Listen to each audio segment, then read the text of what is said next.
여러분, 혹시 이런 경험을 해보신 적이 있으신가요? 갑자기 내 몸이 침대에 누워 있는데 또 다른 나는 천장 위에서 그 모습을 내려다보고 있다거나 아니면 죽음의 문턱에서 밝은 빛의 터널을 지나며 돌아가신 가족을 만났다는 이야기 말입니다. 오늘은 많은 사람들이 헷갈려하는 두 가지 신비로운 현상, 바로 임사체험과 유체이탈에 대해 이야기해 보려고 합니다. 어떤 분들은 이 둘을 같은 것으로 생각하기도 하는데요. 사실은 서로 다른 특징을 가진 현상들입니다. 그런데 정말 재미있는 것은 전 세계 인구의 약 10% 정도가 이런 신비로운 체험을 해봤다고 답한다는 사실입니다. 단순한 착각일까요? 아니면 정말 우리가 모르는 어떤 현실이 존재하는 걸까요? 임사체험은 말 그대로 죽음의 임박한 상황에서 겪는 체험을 의미합니다. 심장마비, 뇌사 직전, 교통사고, 익사 등 생명이 위태로운 상황에서 발생하는 현상이죠. 중요한 것은 이 체험이 단순한 꿈이나 환각과는 완전히 다르다는 점입니다. 임사체험은 놀랍게도 문화와 종교를 초월해 터널 통과, 빛의 존재, 과거 회상, 고인과의 재회, 돌아오라는 메시지 등 공통된 구조를 가진다고 합니다. 세계적인 의학 학술지인 란셋에 발표된 연구를 보면 네덜란드의 심장 전문의인 핀반 롬멜 박사가 1988년부터 1992년까지 네덜란드 병원에서 심장마비로 숨졌다가 다시 깨어난 344명을 대상으로 연구한 결과가 나옵니다. 체험자들은 먼저 자신의 육체를 밖에서 바라보는 경험을 합니다. 마치 천장 위에 떠 있으면서 아래에 누워있는 자신과 주변 사람들을 내려다보는 거죠. 이때 많은 분들이 고통이 사라지고 평온한 감정을 느낀다고 합니다. 케네스 링 교수에 의해 임사 체험자 중 약 60%가 이런 평화로운 감정과 행복감을 경험한다고 조사되었습니다. 그 다음에는 어둠 속에서 터널을 통과하게 되는데 이 터널은 단순한 구멍이 아닙니다. 많은 체험자들이 이 터널을 지나면서 자신의 삶에서 중요했던 순간들을 스쳐 지나가는 듯한 느낌을 받는다고 합니다. 터널 끝에서는 따뜻하고 밝은 빛을 만나게 되는데 이 빛은 단순한 조명이 아니라 마치 사랑 그 자체인 것처럼 느껴진다고 해요. 더 신기한 것은 이 빛 속에서 무조건적인 사랑과 평온함을 느끼는 것과 동시에 많은 사람들이 빛의 존재를 만난다는 점입니다. 이 존재는 종교나 문화에 따라 다르게 인식되는데 어떤 사람은 예수님으로, 어떤 사람은 부처님으로, 또 어떤 사람은 돌아가신 가족으로 느낀다고 합니다. 중요한 것은 이 존재가 심판하거나 비난하지 않고 오직 사랑만을 전해준다는 점입니다. 그리고 자신의 삶을 파노라마처럼 회고하게 되는데 이것이 정말 놀라운 부분입니다. 단순히 기억하는 것이 아니라 자신이 다른 사람들에게 미친 영향까지도 그 사람의 입장에서 체험하게 된다고 합니다. 예를 들어 어린 시절 친구를 괴롭혔던 기억이 있다면 그때 그 친구가 느꼈던 아픔과 슬픔을 자신이 직접 체험하게 되는 거죠. 마지막에는 아직 때가 아니다, 돌아가야 한다는 메시지를 받고 다시 육체로 돌아오게 되는 거죠. 많은 체험자들이 이 순간을 가장 아쉬워합니다. 그 세계가 너무나 아름답고 평온해서 돌아오고 싶지 않았다고 말하거든요. 미국에서는 수많은 임사체험 사례들이 보고되고 있는데 그 중에서도 특히 인상 깊은 사례들이 있습니다. 한 의사는 심장 수술 중 심장이 멈춘 상태에서 자신의 수술 과정을 천장에서 지켜봤다고 증언했습니다. 그는 의료진이 사용한 특수 장비들의 브랜드명까지 정확히 기억하고 있었고 수술실 밖 복도에서 일어난 일들까지 상세히 묘사할 수 있었습니다. 또 다른 사례로는 교통사고로 의식을 잃었던 한 여성이 있습니다. 그녀는 사고 현장을 위에서 내려다보며 구급차가 도착하는 과정, 자신을 구조하는 사람들의 대화, 심지어 병원으로 이송되는 과정까지 모두 지켜봤다고 했습니다. 나중에 확인해보니 그녀가 묘사한 모든 내용이 사실과 일치했다고 합니다. 유럽에서도 체계적인 임사체험 연구가 이루어지고 있습니다.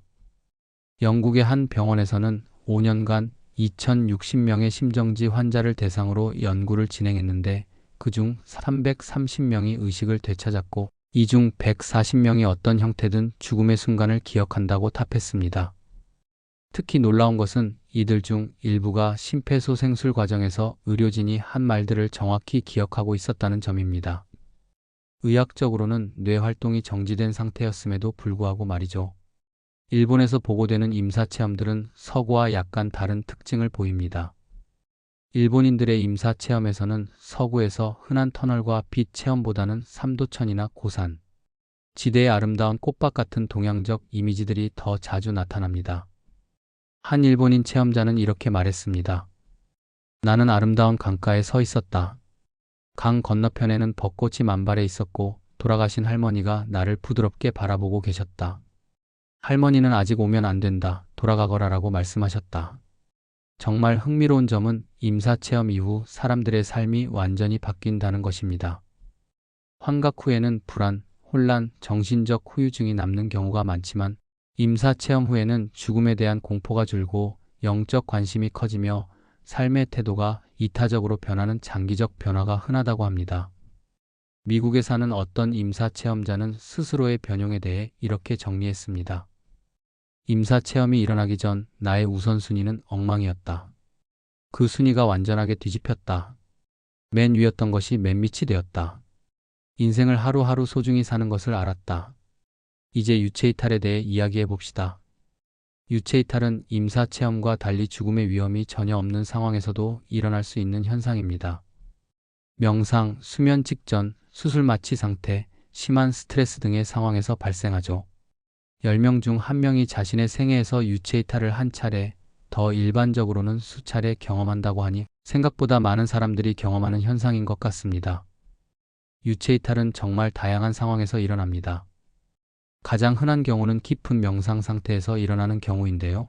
많은 요가 수행자들이나 명상가들이 의도적으로 이런 상태를 추구하기도 합니다. 고대 인도 경전에서는 이러한 의식 상태를 투리아라고도 하며 깊은 요가 및 명상 활동을 통해 달성할 수 있다고 합니다.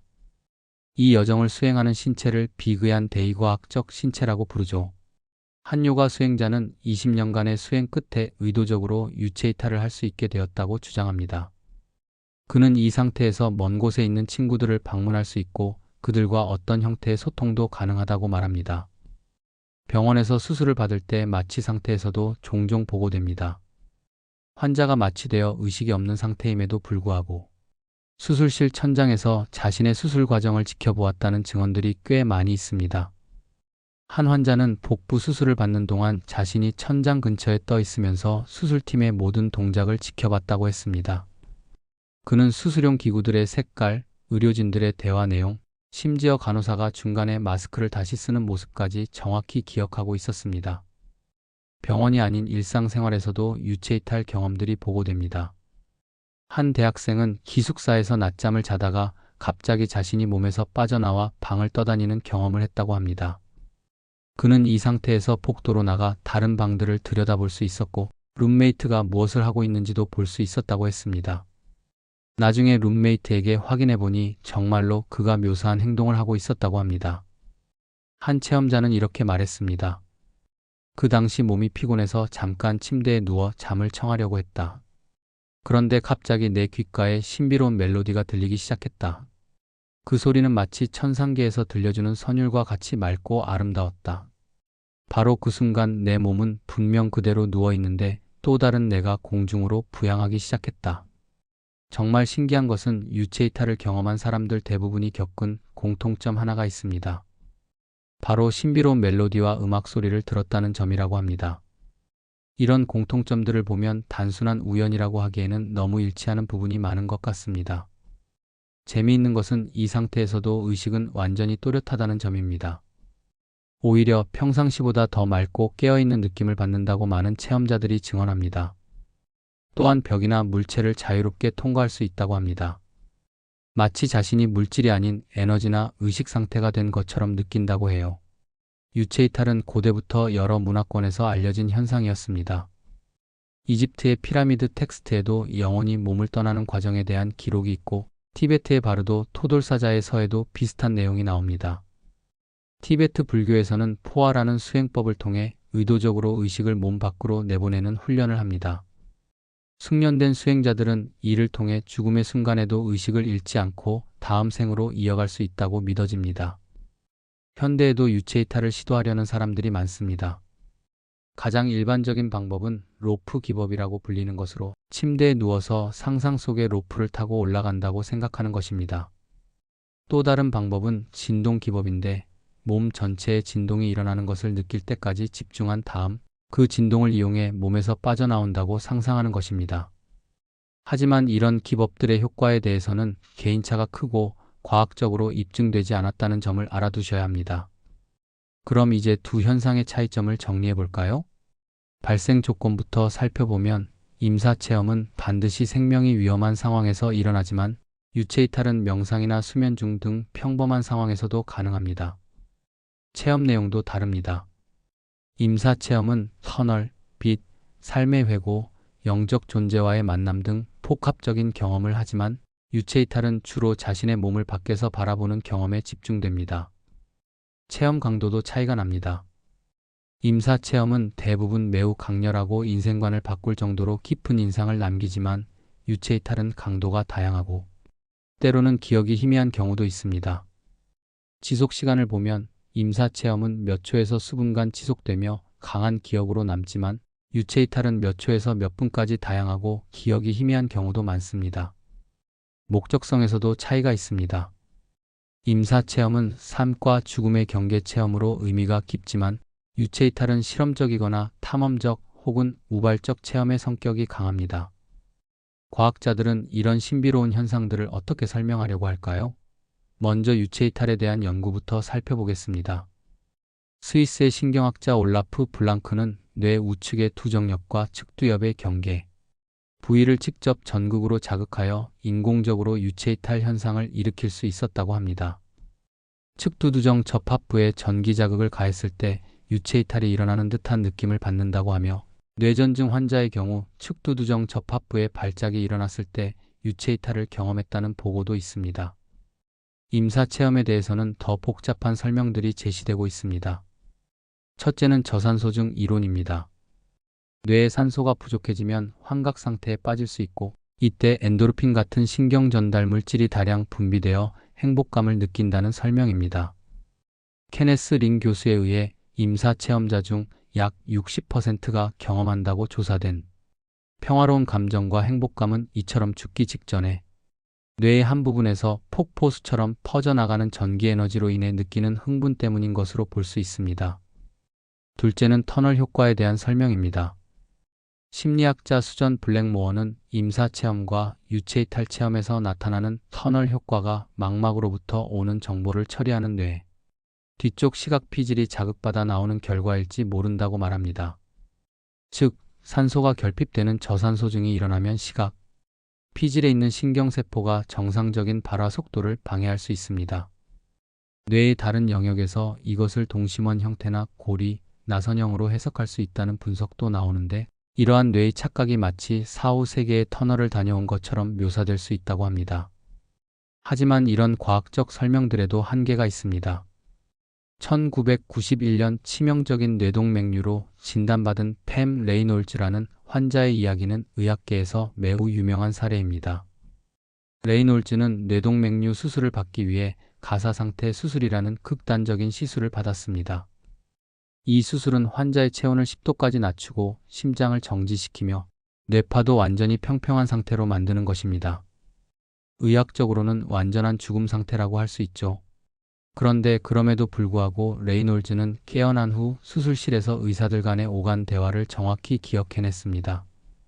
더욱 놀라운 것은 수술 당시 사용된 도구인 마이다스 렉스라는 브랜드의 수술톱에 대해 정확히 설명했다는 점입니다. 네덜란드의 심장병 학자 핀반 로멜은 심장마비 환자 344명을 면담 조사한 결과 임상학적으로 사망했다가 다시 소생한 이들 환자 중 18%만이 임사체험의 요소 중 최소한 한 가지를 보고한 것으로 나타난다고 했습니다. 만약 임사체험이 뇌의 산소결핍증 같은 생리적 원인으로 인해 발생한 것이라면 왜 임상학적으로 사망했던 344명이 모두 임사체험을 경험하지 않고 18%만 보고한 것일까라는 의문이 남습니다. 핀반 로멜의 연구 결과에 의하면 환자에게 투여한 약물과 임사체험을 경험할 확률은 통계학적으로 아무런 관계가 없는 것으로 나타났습니다. 실제로 약물을 전혀 사용하지 않은 상태에서도 임사체험이 많이 보고되고 있습니다. 정말 흥미로운 것은 실제로 마약을 경험해 본 사람들이 임사체험과 환각의 차이를 명확하게 구분한다는 점입니다. 정형외과 의사 토니 시클리는 LSD를 젊었을 때 한두 번 사용해 본 적이 있다. 색이 변하거나 청각이 섞이는 기이한 느낌은 있었지만 그것은 정신이 현실을 잃는 방향이었지 절대 진리를 느끼는 경험은 아니었다. 임사체험에서는 나는 내 몸을 벗어나 있었고 압도적인 사랑과 평화를 느꼈다. 이건 환각과는 비교조차 안 된다고 증언했습니다. 또 다른 체험자는 나는 LSD, 메스암페타민, 헤로인을 전부 해봤다. 그때는 내가 신을 본 것처럼 느꼈지만 다 끝나고 나면 허무함과 혼란만 남았다. 그런데 교통사고로 심정지가 왔을 때 체험한 건 전혀 달랐다.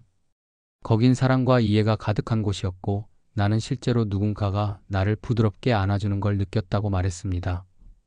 환각은 LSD 같은 약물, 정신질환, 수면 부족, 고열 등으로 인해 뇌의 감각 영역이 과도하게 활성화되면서 현실 인식이 왜곡되는 현상입니다.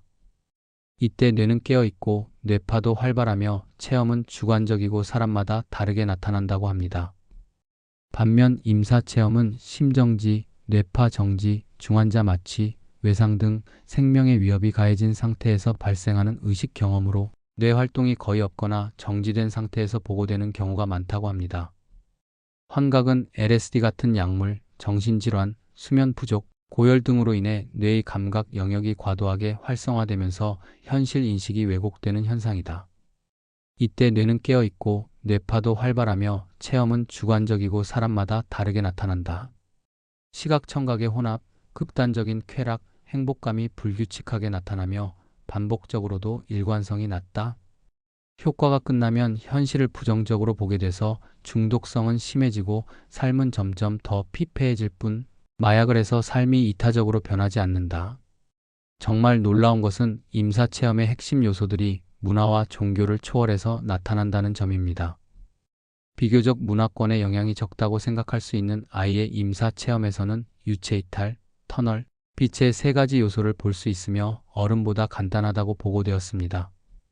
하지만 세부적인 내용에서는 문화적 차이도 나타납니다.